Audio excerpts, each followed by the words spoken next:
The Kansas prairie stretched endlessly in all directions, a sea of tall grass that whispered secrets to the wind. Most people found the vastness unsettling, but 15-year-old Emma Crawford had learned to love the openness. It meant freedom from the cramped boarding house where she worked 16 hours a day, scrubbing floors and washing dishes for pennies. She'd snuck away during the midday lull, as she did every Sunday, to check the rabbit snares she'd set along Willow Creek. The boarding house keeper, Mrs. Hartwell, barely fed her staff. Emma had learned to supplement her meager meals with whatever the land provided. That's when she saw him. At first, she thought it was a fallen tree, dark against the golden grass. But trees didn't bleed. Trees didn't wear elaborately beaded clothing. Trees didn't have arrows still lodged in ceremonial quivers. Emma's breath caught as she approached cautiously. An Apache, she realized, though she'd never seen one in person. The cattle town of Abilene sat far from traditional Apache territory. What was he doing here? He was older than she'd expected, perhaps 50, with silver threading through his long black hair. His face bore the weathered dignity of someone accustomed to respect and authority.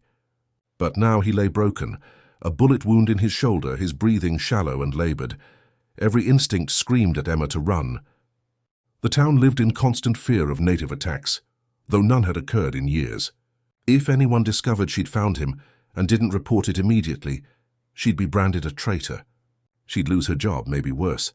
But as she stood there, frozen between fear and conscience, the man's eyes flickered open.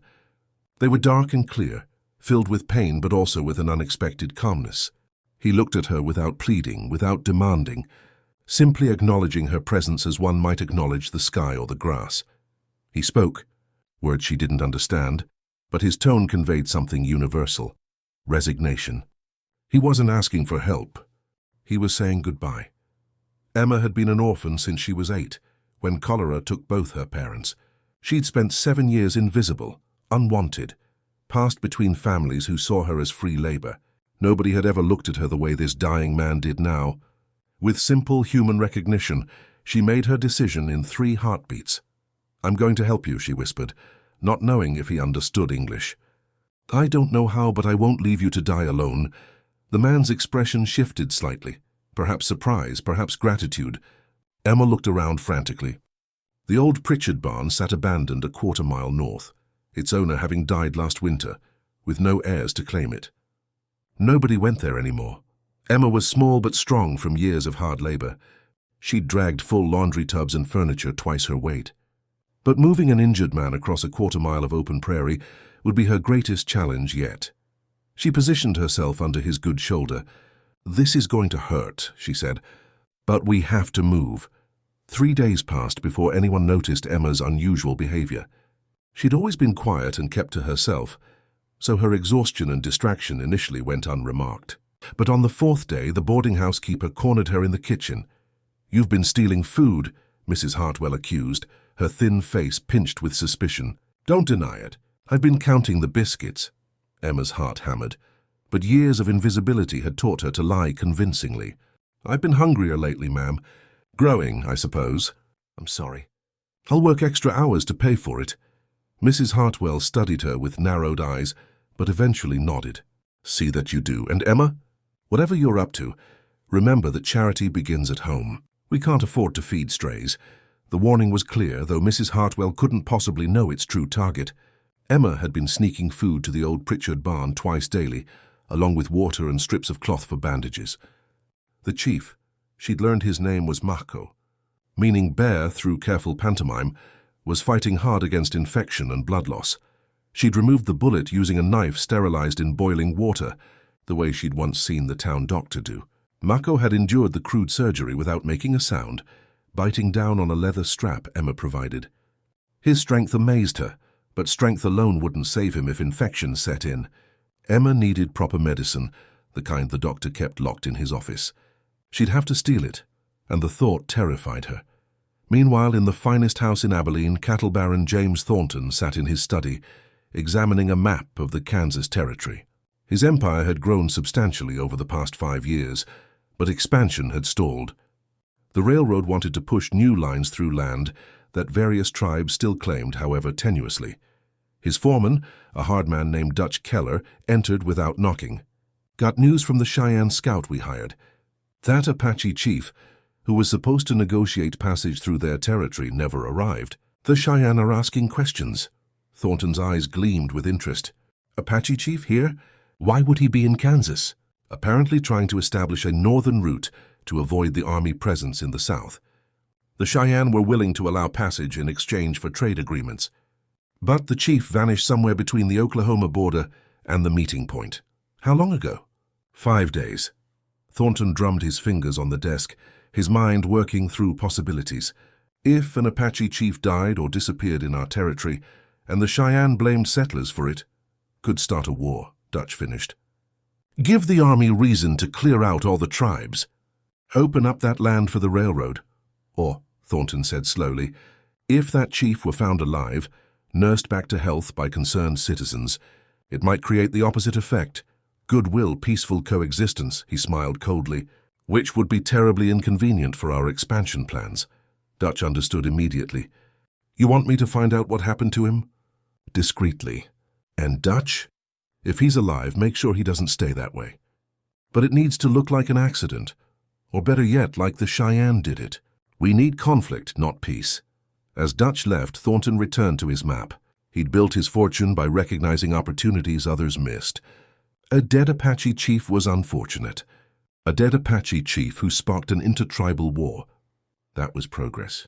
3 miles away, Emma slipped through the doctor's back window, her hands shaking as she searched for the medicines she needed, unaware that her simple act of kindness had become a spark threatening to ignite a prairie fire of violence.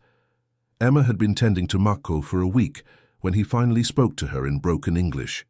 She was changing his bandages, noting with relief that the wound showed signs of healing rather than infection, when his hand gently caught her wrist. Why? The single word, heavily accented but clear, made Emma jump. You speak English? She asked, surprised. Some learned long ago. From missionary. He paused, struggling with the language. Why you help me? You are settler. Your people and mine enemies. Emma sat back on her heels, considering her answer carefully.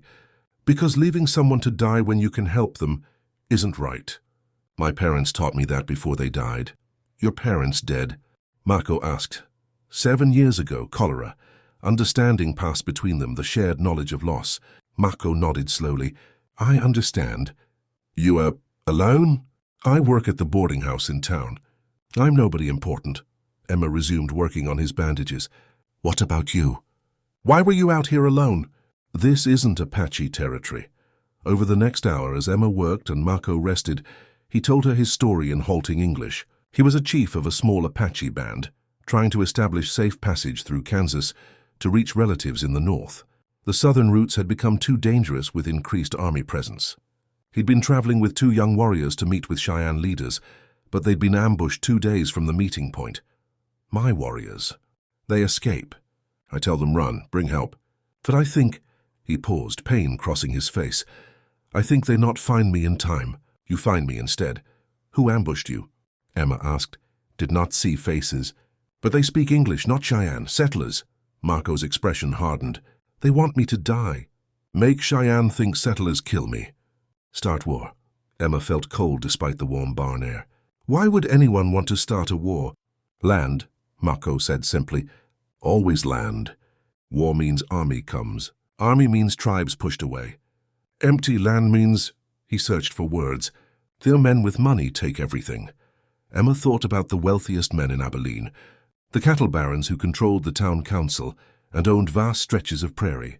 She thought about James Thornton, who'd recently proposed to the town council that they needed to solve the Indian problem to attract more railroad investment. If that's true, she said slowly, then you're still in danger. If they find out you're alive, they will try again, Mako finished. And you will be in danger too, for helping me. Emma had already considered this. Every day she spent helping Mako increased the risk of discovery. But she'd made her choice and she wouldn't abandon him now. Then we need to get you strong enough to travel, she said with determination. And we need to figure out how to get a message to your people and the Cheyenne, to let them know the truth. Mako studied her face for a long moment. You are very young, but you have strong spirit. Like warrior. Emma felt heat rise in her cheeks at the unexpected praise. I'm just doing what's right.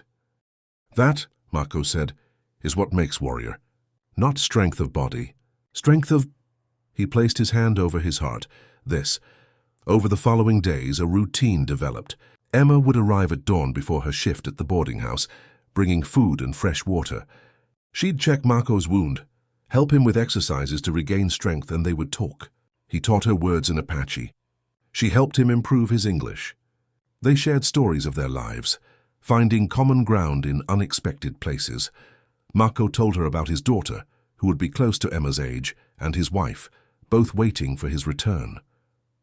Emma told him about her parents, about the loneliness of being unwanted, about her dreams of someday having enough money to buy a small piece of land and build her own home. "You would make good chief," Mako said one morning, a hint of humor in his voice. "You think of others before yourself. You are clever. You are brave." "Chiefs are men," Emma pointed out. "Among my people, women can be chiefs too. Not common, but it happens. Strength of spirit matters more than..." He gestured vaguely, "in other things." As the second week drew to a close, Mako was able to stand and walk short distances, but Emma's luck was running out in other ways. Mrs. Hartwell had become increasingly suspicious of her absences. And in town, Dutch Keller had begun asking questions, offering money for information about anything unusual anyone might have seen on the prairie. Emma knew the situation was deteriorating when she overheard the conversation in the general store. She'd been sent to buy supplies for the boarding house, and she was waiting by the counter when Dutch Keller walked in with two of Thornton's ranch hands. $5 to anyone who brings me information about strangers in the area," Dutch announced to the store. $10 if it leads us to anything significant. Mr. Thornton is concerned about security with all these tribal tensions.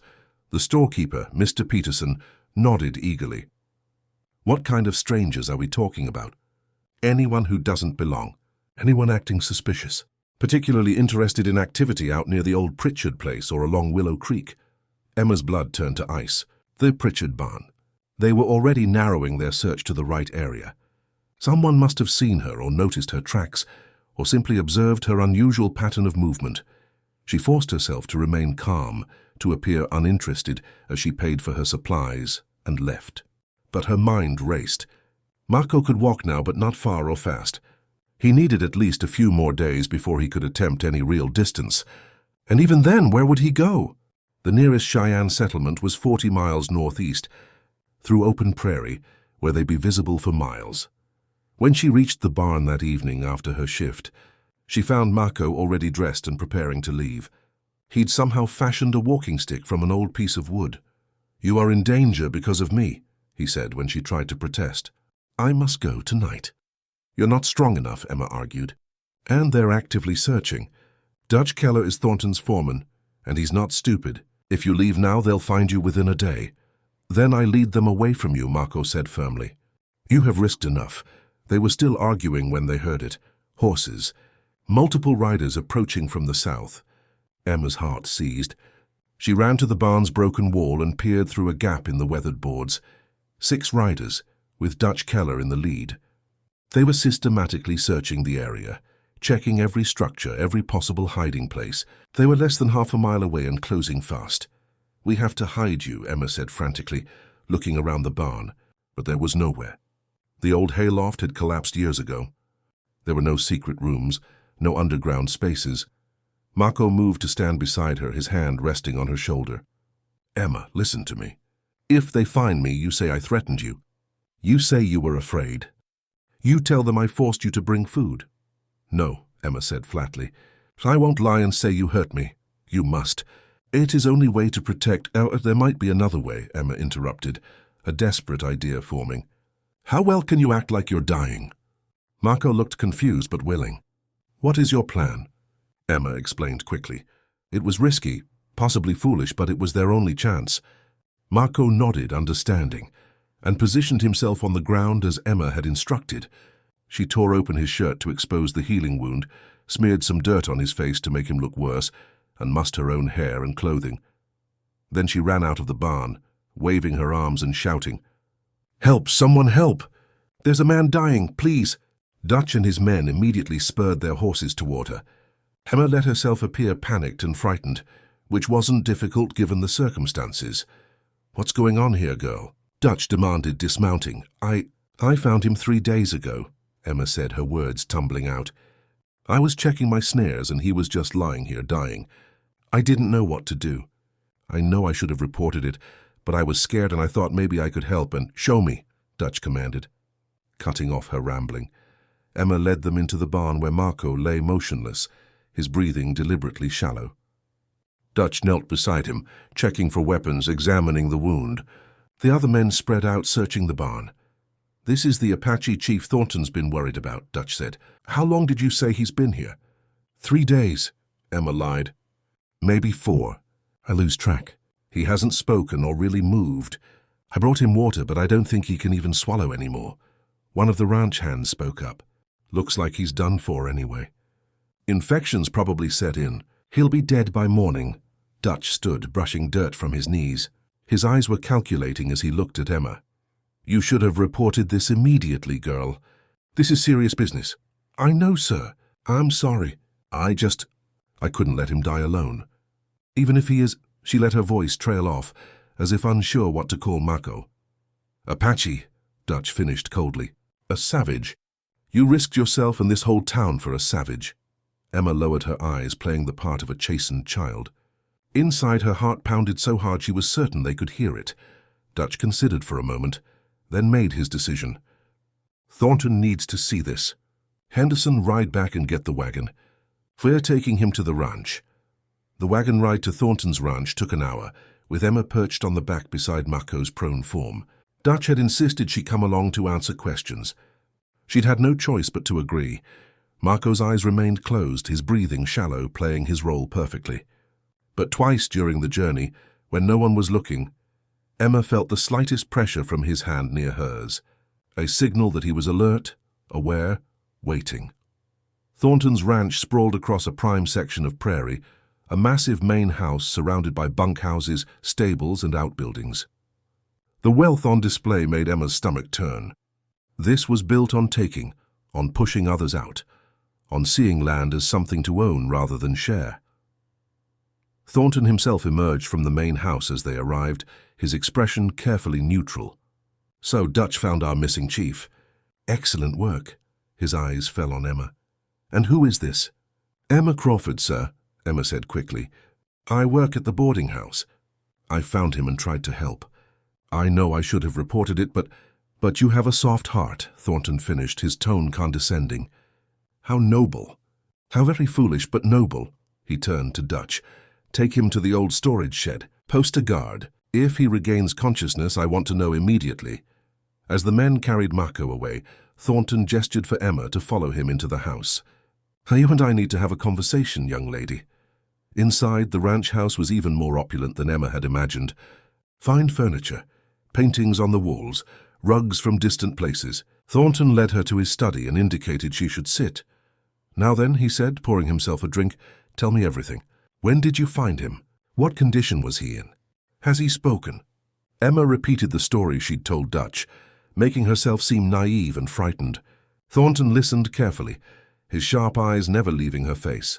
3 or 4 days, you say?" Thornton mused. "That's a long time to keep something like this secret. Long time to steal food and supplies.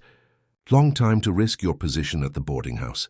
"Why, I told you, sir. I couldn't just let him die," Thornton interrupted. "Yes, I heard. But here's what puzzles me, Emma. You're an orphan, correct? No family, no protection, barely scraping by on what Mrs. Hartwell pays you. Most girls in your position would be thinking about survival, not charity. Most girls would have reported this immediately, maybe even earned a reward. But you didn't. Why?" Emma met his eyes, sensing the trap but uncertain how to avoid it. "Because it was the right thing to do." Thornton smiled, but there was no warmth in it. The right thing. How refreshingly simple. "Tell me, Emma, do you know anything about politics? About progress? About how this territory is going to be developed?" "No, sir." "Then let me educate you." Thornton leaned back in his chair. "That Apache chief out there represents an obstacle. His people and the Cheyenne were negotiating agreements that would have complicated expansion in this region. His death, particularly if it appeared to be the result of intertribal conflict, would have solved many problems. Do you understand what I'm saying? Emma understood perfectly. Thornton was essentially confessing to attempted murder, confident that a 15-year-old orphan girl posed no threat to him. But now, Thornton continued, he's here on my property under my care, which presents a different opportunity. If he recovers, I can take credit for saving him. Build goodwill. Perhaps negotiate directly with both the Apache and Cheyenne for arrangements that favor my interests. Either way, I win. What about Emma? Dutch asked from the doorway. Emma hadn't heard him enter. Ah yes, our good Samaritan. Thornton regarded Emma thoughtfully.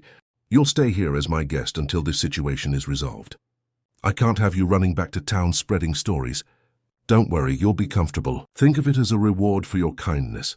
Emma's heart sank. She was a prisoner, dressed up in polite language, and Marco was trapped in a shed, surrounded by the very men who'd tried to kill him. That night, locked in a well-appointed guest room, Emma stared out the window at the shed where Marco was being held. A single guard stood outside, rifle in hand. She had to find a way to warn him about Thornton's plans, to help him escape before the cattle baron decided which version of the story best served his interests. Emma had been imprisoned in Thornton's guest room for 2 days when the Cheyenne delegation arrived. She watched from her window as a group of 10 riders approached the ranch, their arrival sending a ripple of tension through Thornton's men. The Cheyenne were led by a chief named Black Elk, distinguished by the elaborate feathers in his hair and the authority in his bearing. Beside him rode a younger man, who appeared to serve as translator. They'd come seeking answers about Marco's disappearance, and their presence changed everything. Emma heard raised voices from below, saw Thornton emerge to greet the delegation with false warmth. She couldn't hear the conversation, but she could see the Cheyenne chief's expression harden when Thornton gestured toward the storage shed. An hour later, a house servant brought Emma food, and with a nervous glance over her shoulder, whispered, "The Apache chief is awake." He spoke to the Cheyenne. "Mr. Thornton is furious." Emma's heart leaped. Marco was conscious and talking. That meant he could tell the truth about what happened, about the ambush, about Thornton's conspiracy. But it also meant Thornton would be desperate to control the narrative. That afternoon, Emma was summoned to Thornton's study. The cattle baron looked less composed than before, anger simmering beneath his carefully maintained exterior. Black Elk and his translator were also present, along with Dutch Keller. "Tell them your story," Thornton commanded Emma. "Tell them exactly how you found the chief and what condition he was in." Emma looked at the Cheyenne chief, then at Thornton, understanding the game. Thornton wanted her to confirm that she'd found Marco dying of wounds that could have been inflicted by anyone. But Marco had been conscious long enough to tell his own story. What had he said? "I found Chief Marco 3 weeks ago," Emma said, deliberately contradicting her earlier lie. "He'd been shot and left to die. I took him to an abandoned barn and cared for his wounds." Thornton's face darkened. "You told me it was 3 or 4 days. I lied to protect him. And to protect myself, because I was afraid of what men like you would do if you knew the truth." The translator spoke rapidly to Black Elk, whose expression remained neutral, but whose eyes showed understanding. 3 weeks, the translator said to Thornton. "That means the chief was wounded almost immediately, after crossing into Kansas, before he could have encountered any Cheyenne, before any tribal conflicts could have occurred." "The girl is lying," Dutch interjected. "She's confused, mixing up dates." "I'm not confused," Emma said firmly, "and Chief Marco can confirm what happened. He told me he was ambushed by white men speaking English, men who wanted to make it look like tribal violence, men who wanted to start a war." The room fell silent. Thornton's carefully constructed plans were unraveling, and everyone present knew it. Black Elk spoke in Cheyenne, and his translator conveyed the message. "The chief wishes to see the girl who saved him, and he wishes to speak with all of us together. He says he has information that will interest everyone." Thornton had no choice but to agree. They proceeded to the storage shed, where Marco sat upright on a cot, weak but alert. His eyes found Emma immediately, and relief flooded his face. "Emma," he said in his accented English. "You are well?" "I'm fine," she replied, wanting to rush to him but held back by the presence of so many watching eyes. Marco turned to Black Elk and spoke in what Emma assumed was Apache, though the languages were different enough that the Cheyenne translator was still needed. For several minutes the two chiefs conversed, with occasional glances at Thornton and Dutch. Finally, the translator addressed the room. Chief Marco confirms the girl's story. He was shot without provocation by settlers 3 weeks ago. His warriors escaped and have been searching for him. They will arrive here within 2 days with evidence of who carried out the attack. Emma saw Dutch shift uncomfortably, his hand moving toward his gun. Furthermore, the translator continued, Chief Black Elk wishes to state formally that the Cheyenne and Apache hold Mr. Thornton and his men responsible for this attack. This is not intertribal conflict. This is settler aggression against a peace delegation. Thornton's composure finally cracked. This is absurd. I saved the chief's life. I brought him here to recover. You imprisoned him, Emma said, finding courage she didn't know she possessed. And you imprisoned me. You wanted to control what story got told. You wanted to decide whether he lived or died based on what served your interests. Careful, girl, Thornton said coldly. You're making serious accusations against a prominent citizen based on the word of savages. The word hung in the air, exposing Thornton's true feelings. Black Elk didn't need translation to understand the insult. He stood, his posture radiating controlled anger. We are leaving, the translator said. Chief Marco will come with us. The girl as well, as she is clearly not safe here. And Mr. Thornton. When Chief Marco's warriors arrive with their evidence, we will be bringing the territorial marshal. You will answer for what you have done. Thornton's hand moved to the gun on his hip, and instantly the room transformed into a powder keg. Black Elk's warriors outside sensed the tension and moved closer to the shed. Dutch and the other ranch hands reached for their weapons. Emma found herself frozen between armed men, all on the edge of violence. Nobody is going anywhere, Thornton said quietly, his voice deadly calm. Not until we settle this rationally. Rational? Emma found her voice, anger overcoming fear. You tried to kill a man to start a war. What's rational about that? Progress, Thornton replied. Opening this land for settlement, for the railroad, for civilization.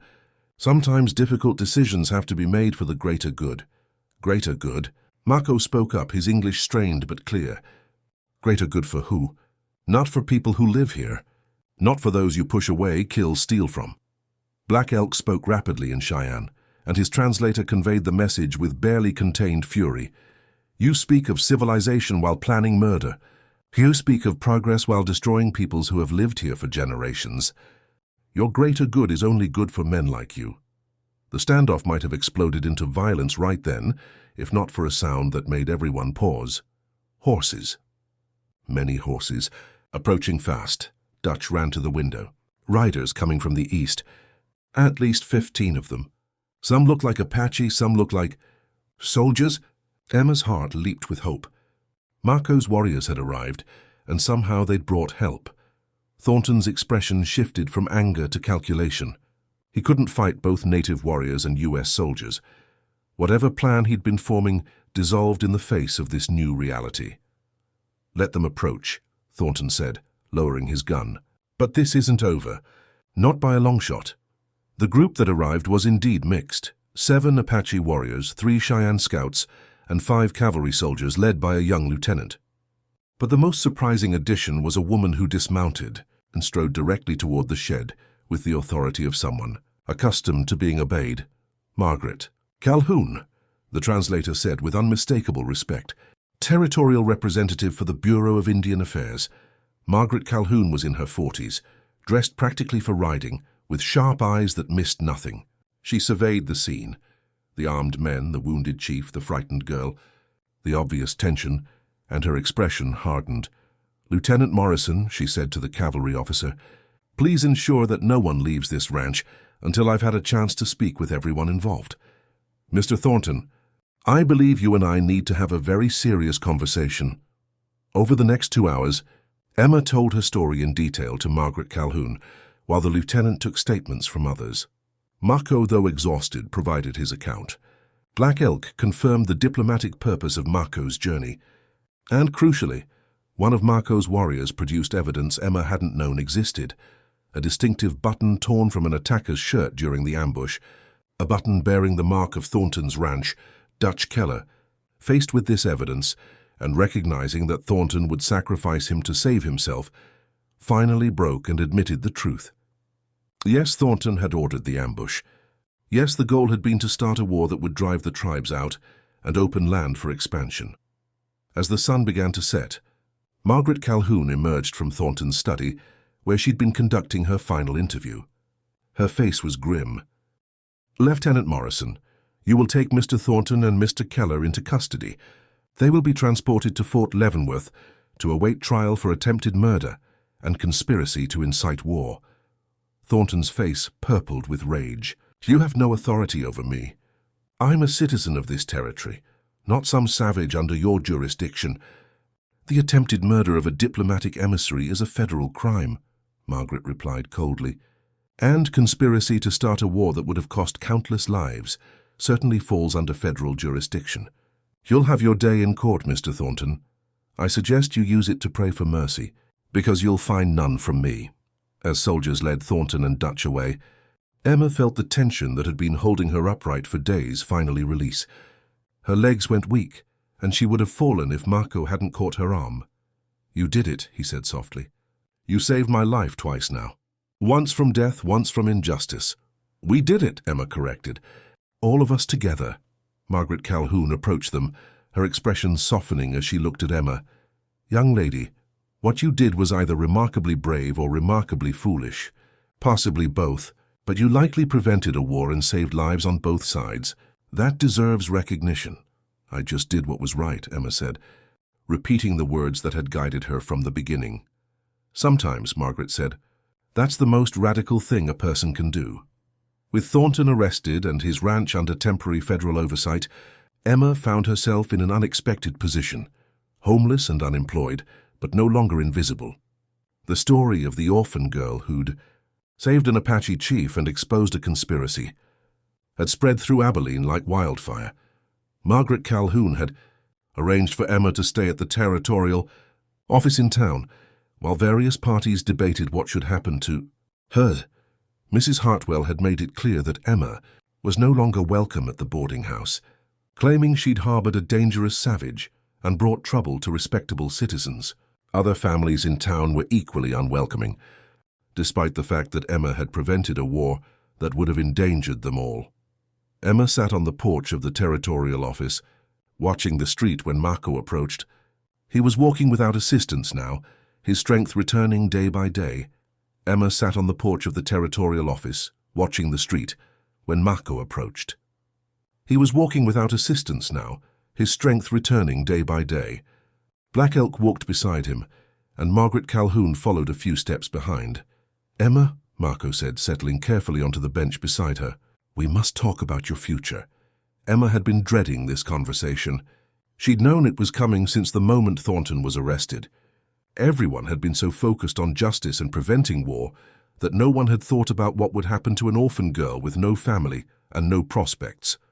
"Mrs. Calhoun has been asking around town," Emma said quietly. "Nobody wants to take me in. They say I'm a troublemaker, that I chose Indians over my own kind." She tried to keep the bitterness from her voice but failed. Marco's expression darkened with anger, but Black Elk spoke first through his translator. "Your own kind, as if kindness and courage have a color. These people are fools." "Foolish or not, they're the reality Emma has to live with," Margaret said pragmatically. "I've been making inquiries with families in other towns, but the story has spread. Everyone knows what happened, and most settlers see it the same way. Emma betrayed her people by helping you." "Then she comes with me," Marco said simply. "To my people? My family?" Emma's heart jumped, hope and fear mixing together. "You can't be serious. I'm not Apache." "Your people would never—" "My people," Marco interrupted gently, "understand honor and loyalty. You showed both when your own people showed neither. My daughter is your age. My wife has always wanted 2 daughters. And He placed his hand over his heart in the gesture Emma had come to recognize. "I would be honored to call you family." "It's not that simple," Margaret interjected, though her tone was sympathetic. "Emma is a white miner. The Bureau of Indian Affairs has regulations about—" "Regulations," Black Elk's translator said the word with obvious disdain. "Always regulations. The girl saved a chief's life. She prevented a war. She has no family among the settlers. By what law can you prevent her from choosing where she belongs?" Margaret sighed, and Emma realized she was actually on their side in this. Technically, Emma would need to be formally adopted, and there are processes, but given the unusual circumstances, and given that keeping her in hostile territory could endanger her, I believe I can make a case for an exception. Emma's mind whirled. Leave Kansas? Leave everything she'd ever known to live with the Apache? It should have terrified her, but instead she felt something unexpected, excitement. For the first time in 7 years, someone actually wanted her. Not for labor, not for convenience, but as family. What about your wife? Emma asked Mako. What if she doesn't want... My wife, Mako said with a slight smile, has already heard the full story from my warriors. She sent a message saying that any daughter brave enough to face down armed men and powerful enemies is exactly the kind of daughter she wants. She also said to tell you that our home is cold in winter, so bring warm clothing. Emma laughed, surprised by the sound of it. She'd barely laughed in years. I don't have warm clothing. I don't have anything. Then we will provide, Black Elk said through his translator. The Cheyenne also wish to thank you. We will supply what you need for the journey and for your new life. It is the least we can do for someone who showed such courage. There's one more thing, Margaret said, pulling an envelope from her jacket. A portion of Thornton's assets are being seized by the federal government as part of his punishment. I've been authorized to allocate a portion of those funds as compensation to those harmed by his actions. That includes you, Emma. She handed Emma the envelope. Inside was a banknote for an amount that made Emma's eyes widen. More money than she'd have earned in 10 years at the boarding house. Enough to start a real life wherever that life might be. This is too much, Emma whispered. It's not nearly enough for what you did, Margaret replied. But it will give you security. A future. Choices. Emma looked at the money, then at Mako, then back at Margaret. If I go with Chief Mako, if I become part of his family, I can still use this money to help, right? To buy supplies or medicine or whatever the community needs. Margaret smiled, the first genuine smile Emma had seen from her. You can use it however you see fit, though I'd suggest saving some for yourself. You never know what the future holds. That evening, Emma stood with Mako and Black Elk on a hill overlooking Abilene, the town that had never wanted her, never valued her, spread out below like a promise that had never been kept. In 2 days, she would leave with Mako and his warriors, traveling south to Apache territory to a family she'd never met, but who'd already claimed her as their own. Are you afraid? Mako asked. Emma considered the question honestly. A little, but I've been afraid before. This is different. This is afraid with hope attached.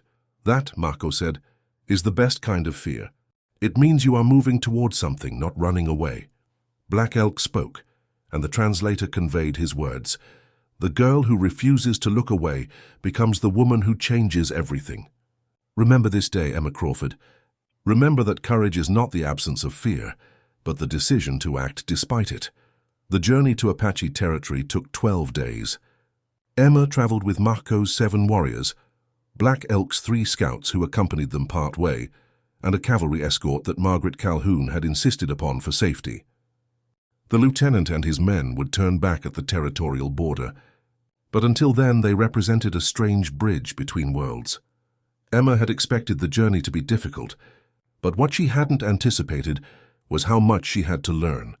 Every day brought new lessons. One of Mako's warriors, a young man named Kele who spoke some English, took it upon himself to begin her education in earnest. You ride well, Kele observed on the 3rd day, watching Emma handle her horse with competence. Where did you learn?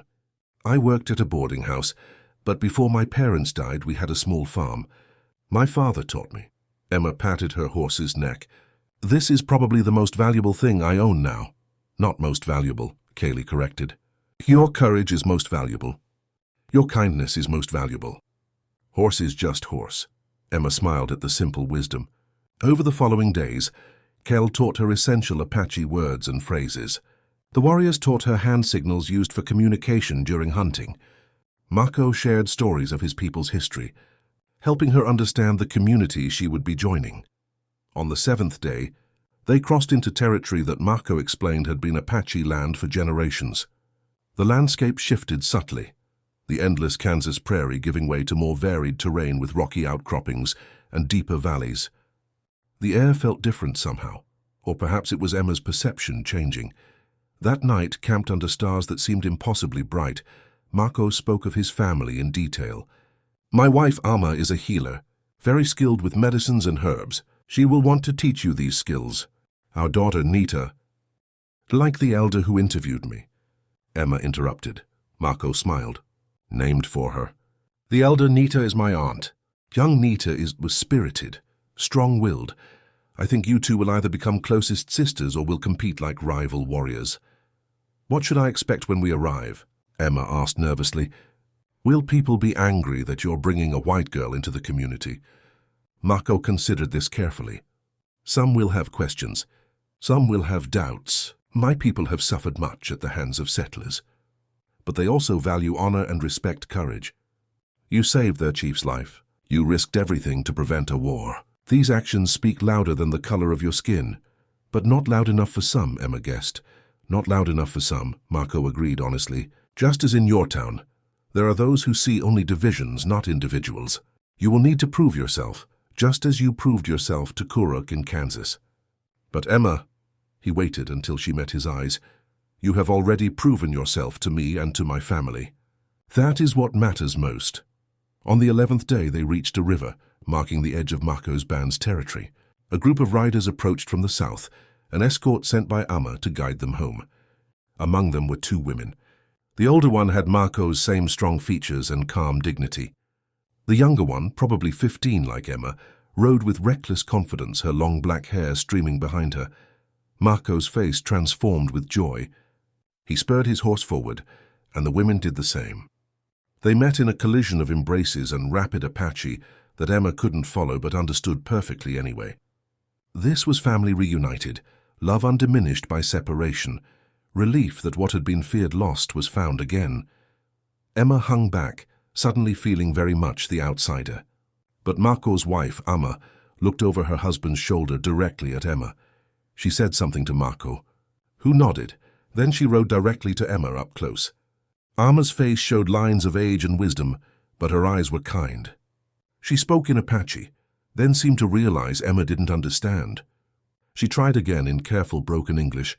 "You save my husband, you save my family." She reached out and took Emma's hand, pressing it to her heart.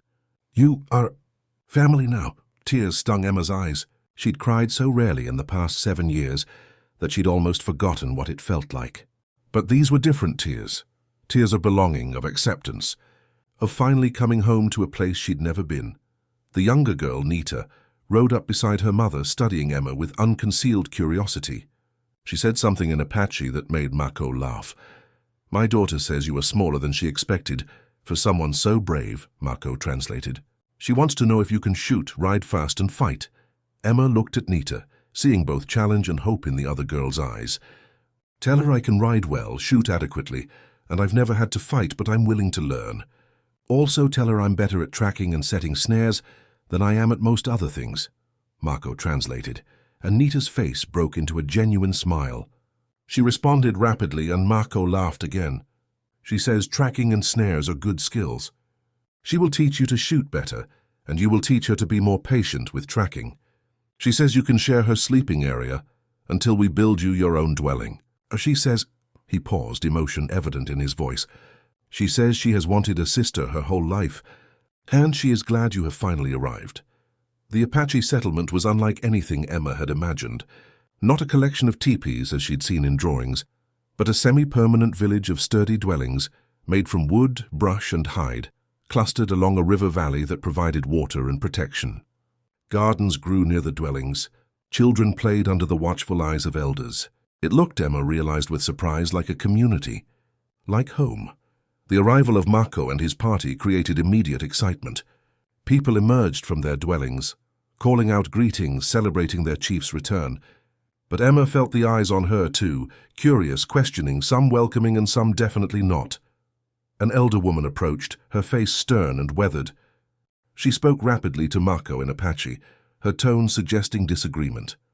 Marco responded calmly, gesturing to Emma, explaining.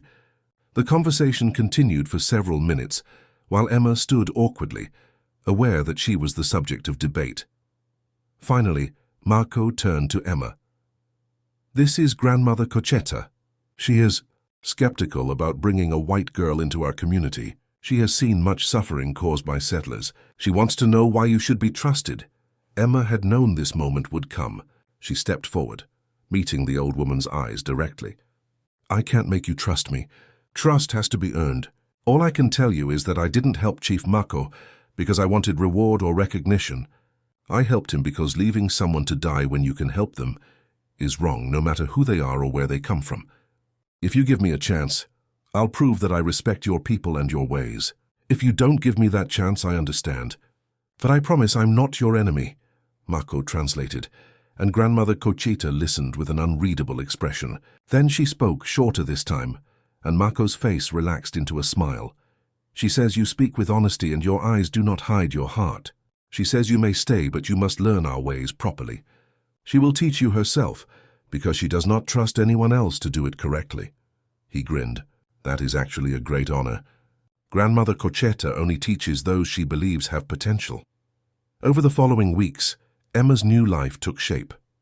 Grandmother Cocheta proved to be a demanding but patient teacher, instructing Emma in the Apache language, customs, and skills.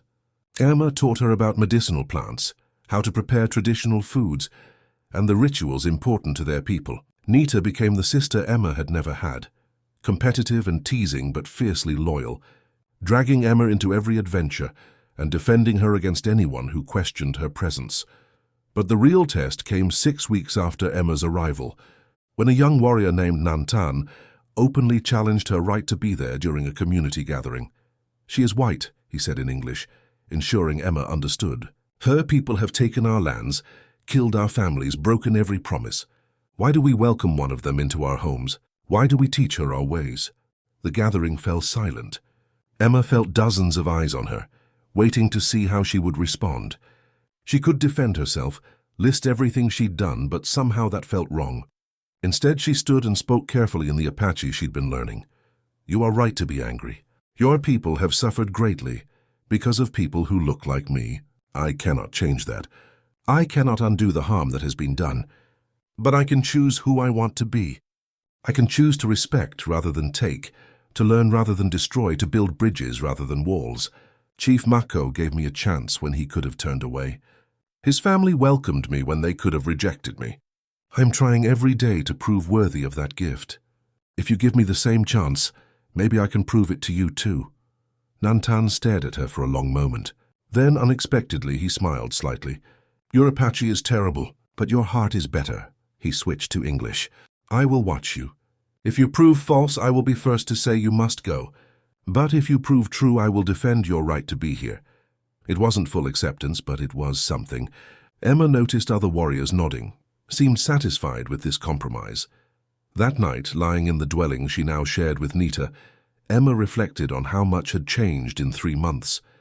She'd gone from an invisible orphan scrubbing floors in Kansas to a member of an Apache family, learning a new language, new skills, an entirely new way of seeing the world. Are you happy here? Nita asked in the darkness, speaking in English as she often did when they were alone, to help Emma learn both languages. Emma thought about it carefully. I'm still learning what happiness means. But yes, I think I am. Are you happy I'm here? Yes, Nita said immediately. Before I was only daughter. Now I have sister. And you are interesting. You see things differently. You ask questions we do not think to ask. You make our family bigger. She paused. Also, you are getting better at shooting. Soon you might actually hit target. Emma laughed, throwing her blanket at Nita, who dodged with ease and threw it back. They wrestled playfully until Emma called out from the other room, telling them to sleep. As Emma drifted off, she thought about the title people in Kansas had given her story, the orphan whose kindness sparked a war. But they'd gotten it wrong. Her kindness hadn't sparked a war. It had prevented one. It had exposed corruption, brought justice, and built bridges between worlds that had seemed unbridgeable. And more than that, it had given her something she'd been searching for since she was 8 years old. A place where she belonged, not because she was invisible, but because she was seen. Not despite who she was, but because of who she chose to be. 6 months later, Margaret Calhoun visited the settlement with news. Thornton had been convicted and sentenced to 20 years in prison. Dutch Keller had received 10 years. The story had reached newspapers across the territory, and public opinion was slowly shifting. More settlers were questioning the treatment of native peoples. More voices were calling for honest negotiation rather than forced removal. "It's not perfect," Margaret told Emma as they sat by the river. "Change is slow, and there are still many who think like Thornton. But what you did, Emma, or should I call you by your Apache name now?" Emma smiled. The community had given her a name during a ceremony 2 months earlier, Dishta, meaning she who stands firmly. It honored both her refusal to abandon Mako and her determination to prove herself worthy of her new family. "Either name works," Emma said. "I'm still both people, the Kansas orphan and the Apache daughter, the girl who wouldn't look away and the woman learning to see everything differently. And that," Margaret said warmly, "is perhaps your greatest strength. You stand between two worlds, understanding both, belonging to both, refusing to let either one define you completely. We need more people like you, Emma. People who can build bridges instead of burning them." As Margaret departed, Emma stood on the riverbank watching the sun set over the valley. Mako approached, standing beside her in comfortable silence. "Do you ever regret it?" he asked finally. "Helping me that night? Leaving your old life behind?" Emma thought back to the cold desert night, to the wounded stranger, to the choice that had changed everything. "No," she said honestly. "Every choice has costs, but this one gave me something I'd been missing my whole life. Family, purpose, belonging. I wouldn't trade that for anything." Mako placed his hand on her shoulder, the gesture of a father to a daughter.